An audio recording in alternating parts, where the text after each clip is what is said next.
सो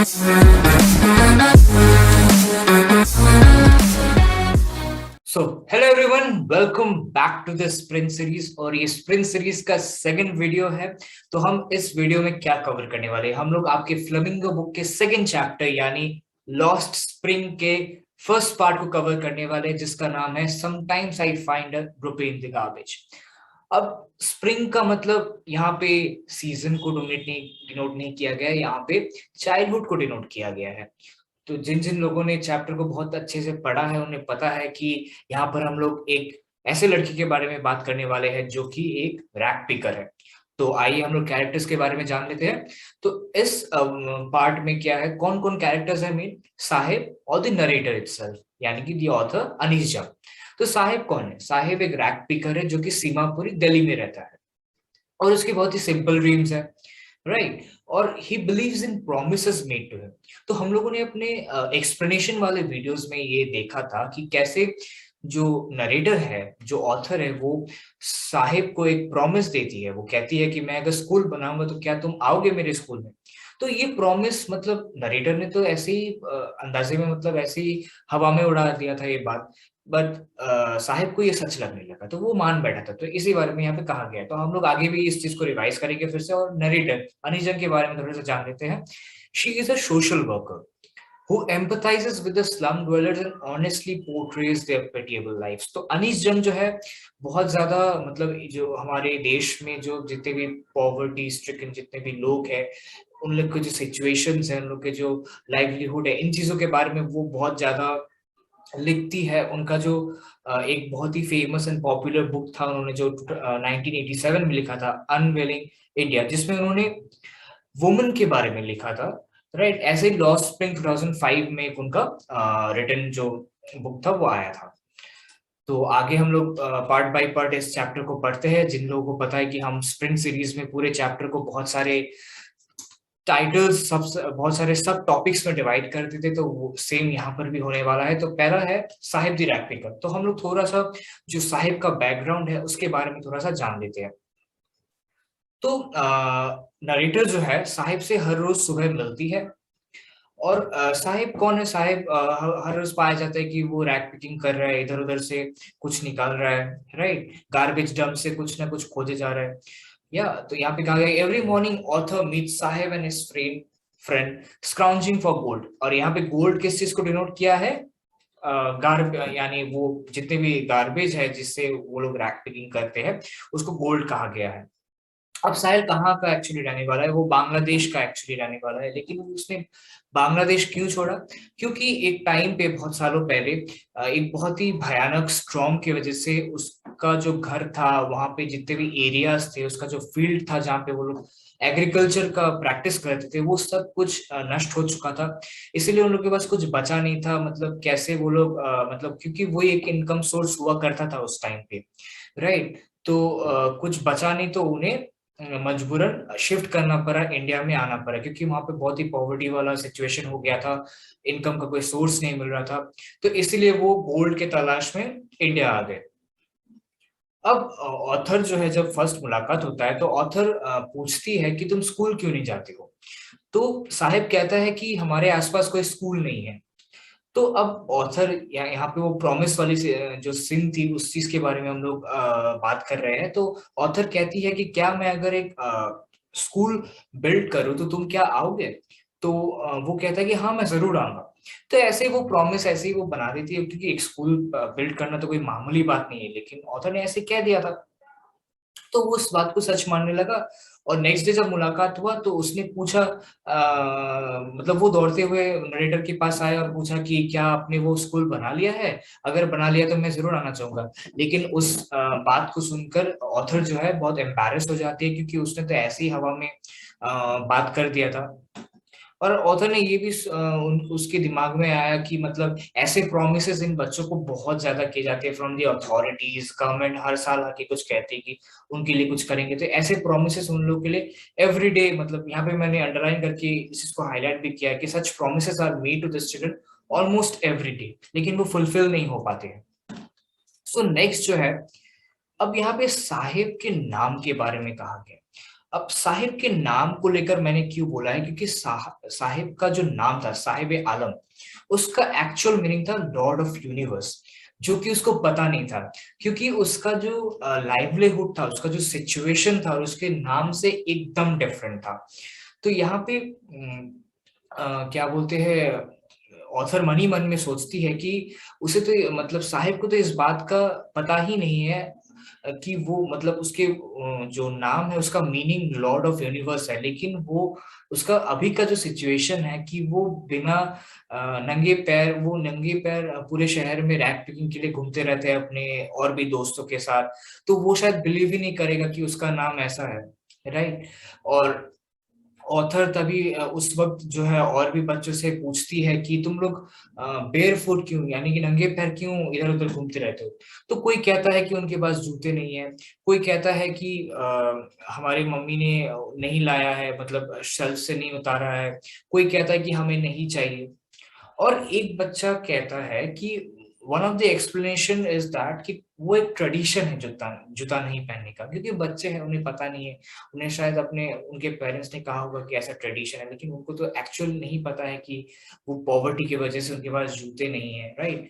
तो मतलब यही सब एक्सप्लेनेशन देकर एक्चुअली वो लोग अपने जो बुरा सिचुएशन था उसका, उन लोगों के लाइफ का, कहीं ना कहीं वो लोग ढकने की कोशिश कर रहे थे। और यहाँ पे जो नेक्स्ट है, rag pickers are still barefoot. तो क्या होता है कि एक दिन ऑथर को एक स्टोरी याद आता है, एक ऐसे लड़के के बारे में, एक ऐसे इंसान के बारे में जिनसे उन्होंने बहुत पहले मुलाकात किया था, और जब वो बहुत मैच्योर हो गए थे तब भी उनसे जब नेक्स्ट टाइम मुलाकात हुआ तो वो यूडीपी के रहने वाले थे। तो जब वो छोटे थे तो वो मतलब उनके जो फादर थे, मतलब वो जो यूडीपी वाले जो इंसान थे, उनके जो फादर थे वो एक पंडित थे, वो एक प्राइस्ट थे एक टेम्पल में। तो वो हमेशा प्रे करते थे शूज के लिए जब भी वो स्कूल के लिए जाते थे, क्योंकि उनका जो स्कूल था वो मंदिर के बिल्कुल पास था। तो जब 30 इयर्स बाद जब ऑथर वहां पे जाती है उस प्लेस को विजिट करने के लिए, तब देखते हैं कि वहां का सिचुएशन पूरा बदल चुका है। अब जो है मतलब सबके जीवन में मतलब इम्प्रूवमेंट आ चुकी है। वो जो बच्चा एक टाइम पे मतलब शूज के लिए प्रे कर रहे थे, उनके पास शूज आ चुकी है। लेकिन कॉन्ट्र कॉन्ट्राडिक्टरीली क्या होता है कि ये जो रैक पिकर्स है उनका कंडीशन अभी भी ऐसा ही है। तो यहाँ पे मैंने हाईलाइट किया कि goddesses had granted his prayer, यानी कि वो जो यूडीपी वाले जो बच्चा था, यंग बॉय था, उसको तो ग्रांट कर दिया है, लेकिन द रैक पिकर्स जो थे वो लोग अभी भी बेयरफुट थे। Now visit to Seemapuri.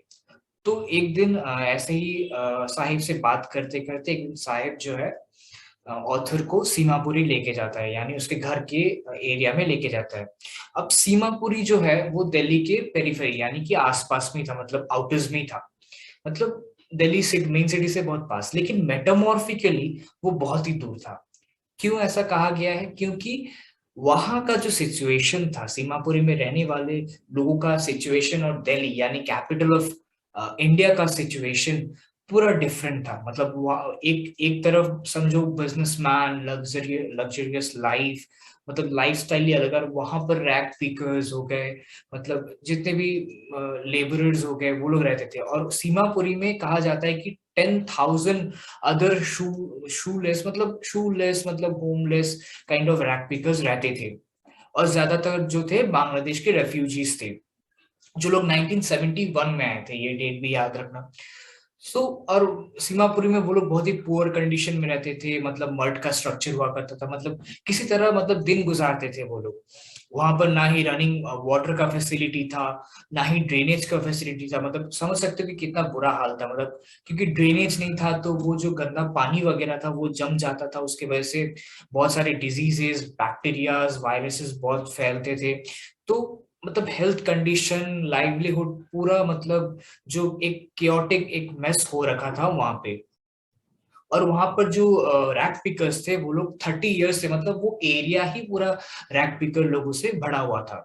और वहां पे जो जितने भी बांग्लादेशी रेफ्यूजीज थे वो लोग को कोई आइडेंटिटी नहीं मिला था। उनका कहना था उनको आइडेंटिटी नहीं मिला था, यानी कि जैसे होता है ना आजकल आधार कार्ड वगैरह होता है, मतलब पैन कार्ड होता है, तो उन लोगों के पास वो सब नहीं था।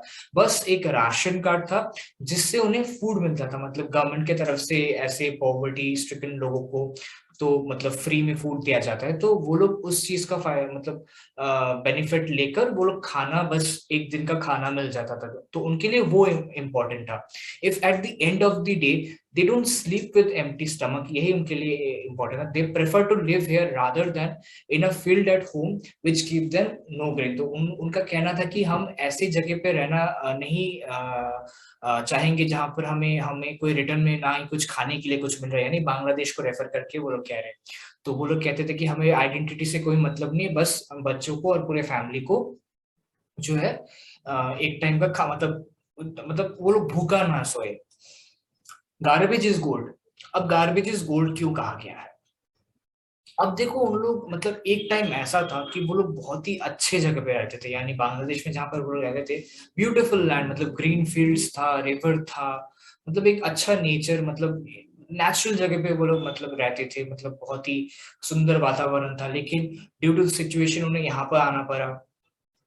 एंड यहाँ पर छोटे छोटे बच्चे अपने दूसरे जो नेबरहुड के बच्चे थे उनके साथ रैक पिकिंग के लिए जाते थे, और सर्वाइवल के लिए वो लोग रैक पिकिंग करते थे, राइट? तो उनके लिए जो गार्बेज था वो गोल्ड था, क्योंकि उसी चीज से वो लोग खाना, उनको उनको खाना मतलब इनकम आता था, तो वो लोग खा पाते थे, पूरे फैमिली को वो लोग चला पाते थे, राइट? वही एक चीज था जो उनके मतलब इनकम का सपोर्ट करता था। और साहिब ये भी कहता है कि कभी कभी उसे सिक्के या फिर कुछ नोट्स, 10 रुपए, 5 रुपए का नोट वगैरह उसको मतलब उस गार्बेज में मिल जाता था, तो वो बहुत ही खुश हो जाता था ये सब देखकर। और अनीश ये रियलाइज, मतलब अनीश जो ऑथर है, जो वो रियलाइज करती है कि पेरेंट के लिए और बच्चों के लिए ये गोल्ड का जो मतलब ये गार्बेज का जो मीनिंग है, ये गोल्ड का मीनिंग दोनों के लिए थोड़ा अलग है। पेरेंट्स के लिए ये लाइवलीहुड के हिसाब से वो लोग मतलब चिंता रहती है हमेशा, लेकिन बच्चे जो है वो लोग मासूम है, तो उनके लिए एक मतलब मजेदार, मतलब वो लोग घूमते थे अपने दोस्तों के साथ, ऐसे ही मजे मजे में ये लोग करते थे। उन लोग को रियलाइजेशन नहीं था कि वो लोग मतलब एक स्ट्रेस है बोलकर, क्योंकि वो लोग, उन लोग को बचपन से बोला गया कि ऐसे करो, मतलब पेरेंट्स लोगों ने कहा था, तो वैसे वो लोग कर रहे थे, तो इस चीज को वो लोग एज अ फन लेते थे। तो अब होता है लॉस्ट स्प्रिंग। तो वन विंटर मॉर्निंग, एक विंटर मॉर्निंग में एक्चुअली क्या होता है कि ऑथर जो है शाहिब से मिलती है एक टेनिस कोर्ट के बाहर, और वो देखती है कि शाहिब बहुत ही ध्यान से देख रहा है, फैसिनेट होकर इस गेम को देख रहा है। तो वो पूछते हैं कि क्या तुम मतलब खेल पाते हो या फिर अंदर जाना चाहोगे? तो शाहिब कहता है कि हाँ, मुझे कभी कभी जब कोर्ट खाली रहता है तब यहाँ के जो सिक्योरिटी गार्ड है वो मुझे जाने देते हैं और मैं खेलता हूँ। और ऑथर जो है ये भी नोटिस करते हैं कि शाहिब ने एक पुराना टेनिस शूज पहना था जिसमें थोड़ा सा छोटा सा छेद था। तो अनीश कहती है, यानी कि ऑथर कहती है कि एक रिच बॉय के लिए एक छोटा सा होल जो है, मतलब जूते में जो मतलब उससे वो चीज पुराना हो जाता है। लेकिन ऐसे बच्चों के लिए मतलब एक एकदम नया था, बस उसमें छोटा सा छेद था। लेकिन एक ऐसे कंडीशन में पल रहे बच्चों के लिए वो एक गिफ्ट जैसा था, मतलब एक ड्रीम कम ट्रू जैसा एक मोमेंट था। तो यही जो है ऑथर कहती है। देन लास्ट आता है Saheb no longer his own master. तो लास्ट में क्या होता है कि एक दिन बहुत दिन बाद, कुछ वीक्स बाद, जब ऑथर मिलती है तब देखती है कि शाहिब जो है अब रैक पिकिंग का काम नहीं कर रहे, अब वो एक रोड के पास में एक टी स्टॉल में काम कर रहा है। वो एक कैनिस्टर लेके घूम रहा है, मतलब उसमें दूध लेके जो होता है, और वो कहता है, साहिब कहता है कि मुझे 800 रुपये मिलते हैं इस जॉब के लिए, और इससे उसके पूरे फैमिली का खाना वाना वगैरह जो होता है उस चीज का हो जाता है। लेकिन कहीं ना कहीं ऑथर रियलाइज करती है कि अब जो है शायद खुश नहीं है उस काम से। पहले एक एंथुजियाज्म, एक जॉयफुलनेस का उसके चेहरे पे वो झलकता था, अब वो चीज नहीं, वो केयर फ्री लुक नहीं है अब, क्योंकि वो अब खुद का मास्टर नहीं रह पाया। पहले अपने हिसाब से वो इधर उधर घूमता था, लेकिन अभी उसको डिक्टेट किया जाता है, मतलब उसका एक मालिक है, उसके हिसाब से उसे काम करना बहुत ही लिमिटेड हो गया है लाइफ, राइट। और ये जो कैनिस्टर है, वो उसके जो प्लास्टिक जो रैक पिकिंग वाला जो बैग लेके जाता था उससे बहुत ही हैवियर है, और वो रिस्पॉन्सिबिलिटीज के अंडर में जो है दब चुका है, और Saheb is no longer is own master. So इसी के साथ ये वीडियो खत्म होती है। आई होप आपका जो ये रिवीजन था, रिवीजन के लिए मैंने ये वीडियो बनाई थी, आपको बहुत अच्छे से रिवाइज हो गया। जितने भी इंपॉर्टेंट पॉइंट्स थे, जितने भी प्रीवियस ईयर में क्वेश्चंस एक्चुअली आते हैं, इन सारे पार्ट से ही आते हैं, तो इस हिसाब से ही मैंने इस चीज को डिजाइन किया है। आपको ये पीडीएफ जो है डिस्क्रिप्शन में मिल जाएगा। और आपको अगर और भी डेप्थ नॉलेज चाहिए तो आप एक्सप्लेनेशन वीडियोस को भी चेक कर सकते हैं, जिसमें हम लोगों ने लाइन बाय लाइन कवर किया है। नोट्स भी मैंने प्रोवाइड किया है अलग से, जिसमें प्रीवियस ईयर क्वेश्चन है, उसका भी आप प्लेलिस्ट चेक कर सकते हैं। सारे के लिंक्स नीचे है। लाइक करो अगर वीडियो पसंद आए तो, अपने दोस्तों के साथ शेयर करो, जिससे हमारा जो फैमिली है, हमारा जो ये एक जर्नी है वो और भी स्ट्रोंगर हो। कोई भी अगर आपको रिक्वायरमेंट है, कोई भी क्वेरीज है, तो प्लीज कमेंट करो। अगर पसंद आए तो वो भी मुझे बोलो, जिससे मुझे पता चलेगा कि आपको पसंद आ रहा है वीडियोस। सो टिल देन, इस वीडियोस को देखो, रिवाइज करो अच्छे से, एग्जाम के लिए पढ़ो। And till then take care of your self and keep learning, keep living.